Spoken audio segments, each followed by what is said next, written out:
Matching a paint with your chosen wallpaper can often be a bit of a minefield, whether you go for something dark and moody or whether you just want it to blend in with the paper. So we thought we'd show you a few ideas today.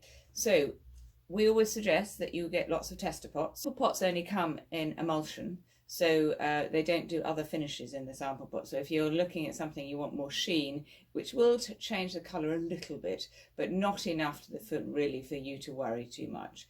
So make sure that you take your sample pot and put it on all the 3 or 4 or however many walls you have left, nooks and crannies, because it will change colour depending on the light in your room.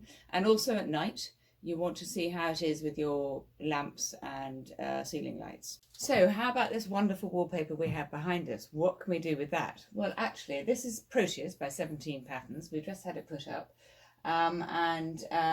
Here you could do is, as I said before, the soft pink, and then in your room, would the whole room being pink, and then this would sit on one wall, which would be the feature wall, but as I say, gentle, so it's not sort of standing out.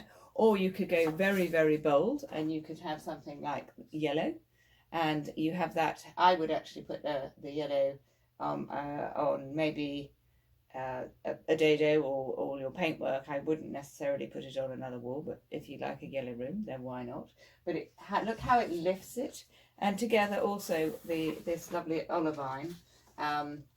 That would actually be much more muted, but again, it really lifts the paper. Can you see how that does that? It's fantastic.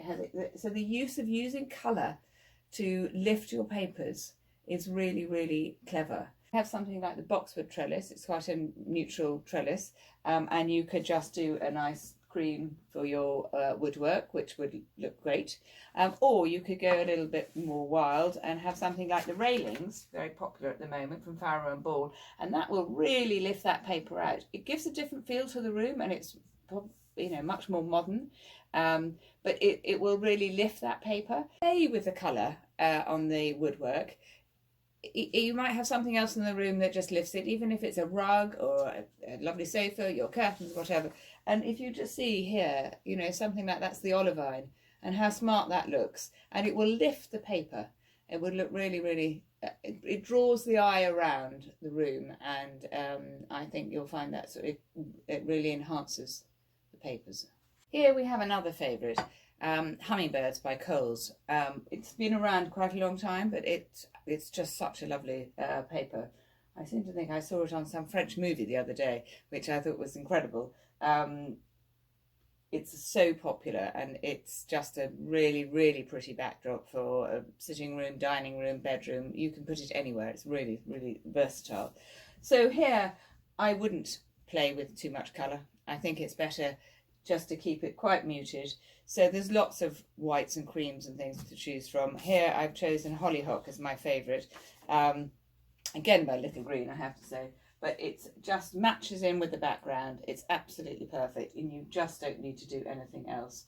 Again, white, or you could use the Hollyhock again on the ceiling, but all your woodwork and everything else. Let's keep it simple. The paper is such a gentle, pretty paper that I don't think you want to do anything too much with it. There's also the Zoffany linen, which is a little stronger, which you might rather like. Again, it's just letting the paper do all the work. You don't need to add anything else to it to make it look very, very pretty.